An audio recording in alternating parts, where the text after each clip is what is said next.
미친놈 아닌가 이거는. 이게 참 답답한 거예요 이게. 엉망이죠. 흔한 일은 하고 싶지 않다면서 저도 질릴 것 같아요. 네, 안녕하세요. 영화를 나만의 방식으로 해석하는 1인칭 무비 토크 재진신의 20일의 양재진입니다. 오늘 함께할 게스트 소개해 드릴게요. 짜잔. 네, 안녕하세요. 저는 영화 칼럼니스트로 활동하고 있는 최따미라고 합니다. 반갑습니다. 어서 오세요. 그 최근에 방문했던 행사 중에서 좀 인상 깊었던 작품 있나요? 마스크걸 GV 행사를 다녀왔고요. 무빙 쇼케이스도 다녀왔고 영화 잠 시사에도 다녀왔습니다. 최고의 히트는 안재홍 씨였던 거죠. 맞아요. 제가 감독님께 질문을 했어요. 안재홍 씨는 진짜 탈모인가요? 기사에 나온 걸 봤어요. 탈모 아니다. 네, 머리가 너무 빼곡하게 자리 잡고 있더라고요. 네. 그 무빙 같은 경우는 진짜 날밤 새면서 다 봤거든요. 오늘 소개해 주실 영화도 여러 번 보신 영화라고. 감독을 되게 좋아하기도 하고요. 뭐 어떻게 살아가야 될지 좀 고민도 하게 되고 정말 좋아하는 영화 중에 하나입니다. 이 영화 시작이 어떻게 되죠? 뉴욕에 살던 제스민이 샌프란시스코로 향합니다. 근데 그 비행기에서 옆자리에 앉은 승객한테 자꾸 일방적으로 할이라는 사람에 대해서 뭐 칭찬을 해요. 그래서 할이 되게 대단한 사람인 것 같이 보이지만 사실 그는 사업가였지만 사기꾼이었어요. 근데 할은 교도소에서 자살을 한 상황이에요. 그리고 나서 택시를 타고 여동생 진전의 집에 왔는데 택시기사가 짐을 옮겨서 들어오는데 다 루비통 그 캐리어들이에요. 맞아요. 루비통 백의 특징을 아세요? 그치? 바퀴가 없어요. 원래 오리지널 캐리어 여행 가방은 하인들이 들거나 일하는 사람들이 드는 거기 때문에 직접 내가 끌질 않아요. 그래서 겁나 날르고 있죠. 망해서 돈이 한 푼 없어서 여동생 집에 왔음에도 불구하고 1등석 타고 맞아요. 그 택시기사한테는 $100짜리 팁을 주죠. 네. 비싼 백들. 동생이 뭐라고 했더니 이건 이니셜이 박혀 있어서 팔지도 못한다. 아직도 허영 속에서 살고 있는 모습을 보여주죠. 제스민이 계속 입고 다니는 그 흰색 샤넬 트위드 재킷은 그 칼 라거펠트가 케이트 블란쳇을 위해서 이틀 만에 디자인해서 선물을 한 자켓이라고 해요. 근데 재밌는 게 제스민의 과거 씬들이 나올 때 보면은 그렇게 요란뻑적하지가 않아요. 올드머니 룩이라고 하죠. 되게 고급스럽게 보이지만 브랜드 로고는 보이지 않는. 주로 그런 옷들을 입고 나왔는데 망한 다음에 샌프란시스코로 와서는 누가 봐도 나 샤넬 막 이런 걸 입고 다니잖아요. 그 연고지 하나 없이 동생 집에 얹혀 사는 현재 입장에서는 나 누구야라고 자기가 계속 얘기를 해야만, 그리고 어필을 해야 되는 제스민의 상황이 보여지는 것 같아요. 그래서 계속 혼잣말을 하는 건지도 좀 궁금했어요. 사실 제스민은 우울증을 앓고 있었을 가능성이 있고, 그래서 항우울제를 계속 복용을 하다가 이 약이 나를 약하게 만든다는 생각에 자의로 그냥 의사와 상의 없이 자기가 약을 끊은 건 아닌가 추정되는 부분이 있고요. 또 하나가 제스민이 힘들 때마다 반복적으로 얘기하는 게 숨이 안 쉬어진다고 해요. 네, 공황장애를 앓고 있을 가능성이 있고, 그 공황 발작이 올 때마다 알프라졸람이라는 잔악스를 계속 먹게 되죠.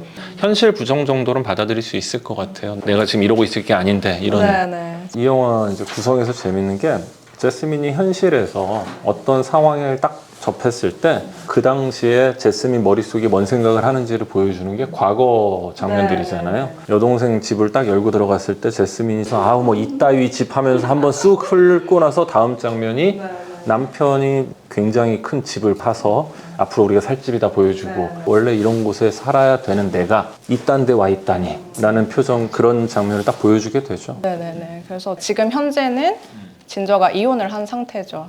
근데 그 남편 오기가 되게 이제 화가 나 있어요. 그 오기가 이제 남편 할에게 투자를 했다가 다시 돌려받지 못하고 좀 쫄딱 망한 상황이에요. 근데 그 상태에서도 진저는 언니를 편들죠. 네네. 사기꾼은 할이지 우리 언니는 아니다. 진저와 제스민은 사실 그 친밀한 자매라고 보기에는 좀 애매하죠. 둘 다 입양은 됐지만 이제 양 부모가 제스민만 되게 예뻐하고, 근데 그런 걸 이제 진저는 되게 당연하다는 듯이 받아들여요. 왜냐면 유전자가 훨씬 우월하기 때문에. 근데 그에 반해서 제스민은 맨날 진저를 구박해요. 너 왜 맨날 루저 같은 남자만 만나냐. 그렇기 때문에 서로 이제 전혀 안 친해 보이는 자매이죠. 사실 샌프란시스코 왔을 때 내 동생 입장에선 애인을 언니한테 소개시켜 주면서 혼자 있는 언니가 외로울까 봐 언니를 위해서 그 칠리한테 부탁을 해서 친구를 하나 데려온단 말이에요. 에디였나? 에디 맞아요. 그 둘을 보자마자 제스민 얼굴이 아주 구겨지는 게 얘네랑 1분 1초도 같이 있기 싫다라는. 원산을 보고 있죠. 거기다가 이제 무슨 일 하고 싶냐 그랬더니 대책도 없고 아무 계획도 없으면서 돈도 없으면서 나는 위대한 일을 할 거다, 나는 뭐 대단한 공부를 할 거다, 그러면서 내가 아는 치과 의사가 직원 뽑는다, 수납 접수 직원을 하겠냐, 나는 그딴 일 안 한다. 단순 노동 싫다고 천한 일은 하고 싶지 않다면서 아주 질색팔색을 하죠. 그런데 이제 돈이 있어야 되니까 어쩔 수 없이 낮에 이제 일을 하게 되죠. 제스민이 굉장히 우아하고 아름답게 나오다 보니까 오만 사람들이 찝쩍거리죠. 네. 치과 의사도 찝쩍대죠. 네, 그 뭐 옷 입은 걸 보면 되게 흥분이 된다고 했나요? 전 너무 이상하신 분이었는데. 제스민이 당황하면서 난 옷을 야하게 입지 않는다. 그렇죠. 네. 그 다음 대사가 더 죽이죠. 당신이 이겼어, 날 가져. 막 이래가지고 미친놈 아닌가 이거는. 당장 그만뒀죠 그날. 네. 그러면서 제스민이 이제 같이 컴퓨터 수업을 듣는 친구한테 부탁을 하죠. 이상한 애들만 날파리만 꼬이고 찝쩍대니까 나 좀 괜찮은 남자를 소개시켜줘라. 파티에 가게 됐는데 이제 혼자는 못 가겠다면서 동생 진저를 데리고 가요. 근데 이제 진저는 거기에서 되게 자상한 R이라는 남자와 눈이 맞게 되고, 제스민은 이제 정치 쪽으로 관심이 많은 드와이트를 만나게 되죠. 거기서도 혼잣말을 하죠. 너무 웃겨. 뭐 바람 피면 죽여버릴 거야, 어쩌고 하니까 옆에 할아버지 둘이 나한테 하는 얘기야? 찔려가지고. 그러니까 제스민 입장에서는 아마 22~23살의 할을 만나서 꽤나 오랜 시간을 살아왔기 때문에 남자를 통해서 내가 올라가고 이 방법밖에는 모르기 때문에 할의 대타를 만나는 것밖에 없단 말이에요. 할을 대신해 줄 수 있는 드와이트라는 멋지고 젠틀한 사람을 만나죠. 물어봤더니 외교관이고 보안이 돈도 많아 보이고. 그래서 대화를 하는데 이 드와이트가 자기 사별했다.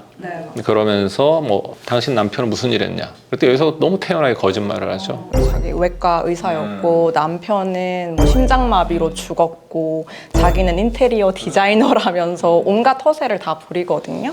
그때 왜 거짓말을 했을까요? 연극성 인격 성향이 있는 사람들에게서는 다른 사람들의 이목을 집중시키기 위해서 가벼운 거짓말들을 아무렇지도 않게 한단 말이에요. 제스민이 보여준 게 전형적일 거라고 생각을 해요. 드와이트는 정치로 진출하기 위해서 자기의 배우자는 자기에게 걸맞는 사람이었으면 좋겠는데 너무 완벽한. 네. 그렇게 해서 이제 둘이 갑자기 사랑을 하게 되는. 근데 이제 여기서 이게 쭉 가면 우디 알렌 영화가 아니잖아요. 예. 파티로 인해서 자매의 연애 사업이 되게 순항인 것처럼 보였어요. 그 칠리는 계속 진저한테 바람 피는 게 아니냐라고 하지만 결국 이제 진저가 R을 선택하게 되었고, 그 다음에 뭐 제스민도 드와이트랑 이제 결혼 얘기까지 나오게 돼요. 여기서 이제 동생이 R을 만나기 위해서 뭐 정말 향수를 많이 뿌렸더니 너 향수를 들이부은 것 같다. 라고 하면서 그때 또 플래시백으로 할과의 결혼 생활에 대해서 쫙 떠오르죠. 할은 계속 바람을 펴요. 지금 영화 속에서도 한 3~4번 바람을 피거든요. 뭐 여러 명 나와요. 네, 그래서 근데 이제 어느 날 제스민이 그걸 발견을 하고 친구한테 내 남편이 바람을 핀다 하니까 친구가 그거 너만 몰랐던 거야 라고. 근데 왜 얘기 안 해줬냐 그랬더니 그거는 내가 너한테 얘기할 건 아닌 것 같았다라고 얘기를 하죠. 네, 그럼 선생님께서는 그 친구의 배우자가 바람을 폈을 때 친구에게 이야기를 해 주실 수 있을 것 같으신가요? 그거는 내가 얘기할 건 아니라고 생각을 해요. 친구는 나 때문에 지옥을 맛볼 수도 있는 거고, 친구를 위해서 얘기한다라는 편을 드는 사람들이 다 그렇진 않지만 가끔 보면은 누군가에게 좋지 않은 소식을 전할 때 내가 뭔가 좀 우월감을 느끼는 경우가 많거든요. 내가 널 도와준 거야, 내가 너보다 나은 사람이야 라는. 그래서 저는 그게 싫어서라도 얘기를 그냥 안 하거든요. 최따미 컬럼니스트 어떻게 생각하세요? 결혼을 안 한 친구라면 제가 말을 해줄 수 있을 것 같아요. 네, 미래를 위해서. 이거는 뭐 정답은 없고 사람마다 좀 가지고 있는 생각에 따라서 다른 답이 나올 것 같습니다. 제스민은 심지어 드와이트한테 프로포즈를 받았단 말이에요. 거기서 되게 의미 있는 씬이 하나 나와요. 그 골동품 가게 같은 데서 망원경을 하나 사오죠. 그래서 망원경을 사와서 그 제스민이 이거 가지고 저 강변 다 보이겠다 그랬더니 이 망원경으로 달도 볼 수 있을 거야. 근데 이 달이라는 게 제스민한테는 자기가 닿고 싶은 동경의 세계란 말이에요. 처음에 할을 만났을 때 흘러나온 노래가 블루문.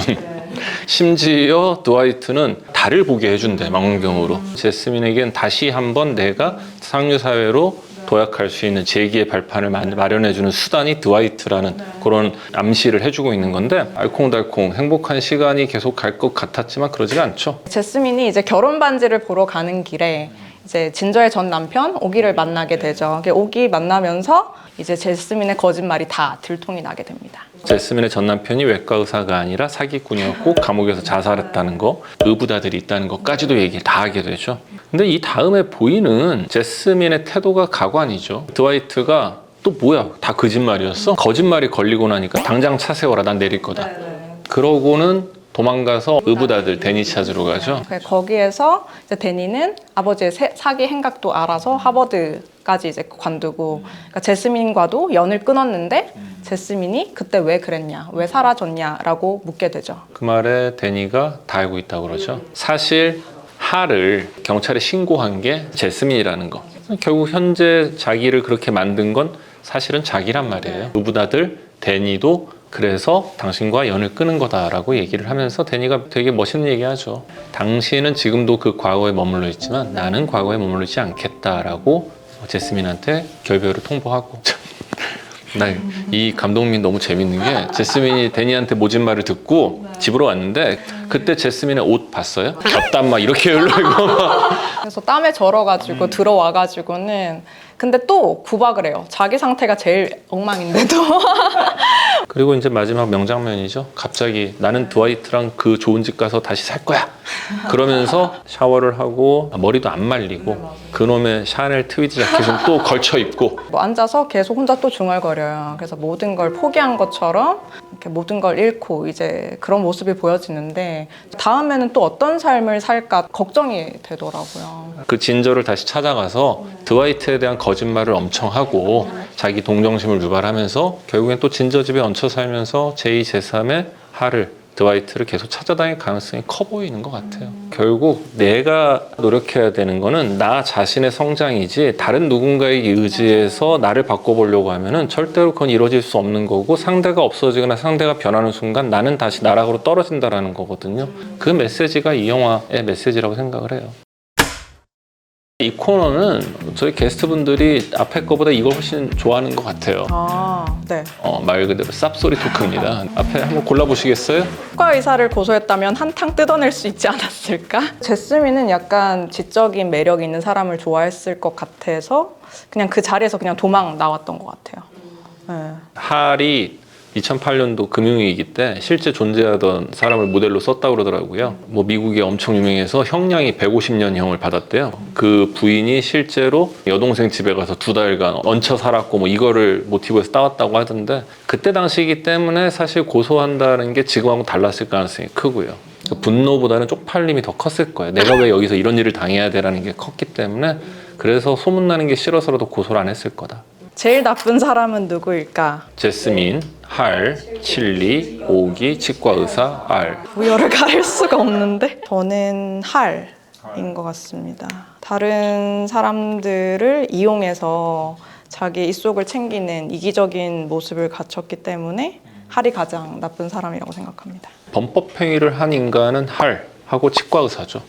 네, 그다음 도덕적 문제 일으킨 건 R이잖아요. 그 다음에 방관자로서 난 아무것도 몰라요 시전했지만 사실은 이 모든 사건을 만들어낸 건 제스민이긴 한데 그래도 뭐 제일 법을 어긴 할이 가장 나쁜 놈일 거다. 나만의 관점으로 바라본 1인칭 무비 토크 제진신의 20일 함께 했는데요. 오늘 어떠셨어요? 제가 더 많이 배워가는 것 같은 느낌이 들어가지고 캐릭터 해석도 되게 잘 해주시고 궁금했던 부분도 잘 풀어주셔가지고 정말 의미 깊었던 시간이었습니다. 감사합니다. 네. 제진신의 20일 오늘 함께 얘기 나눈 영화는 바로 블루 제스민이었습니다. 진짜 3번 다 관광으로서 약간 이렇게 그래도 이제 조금은 재진이 형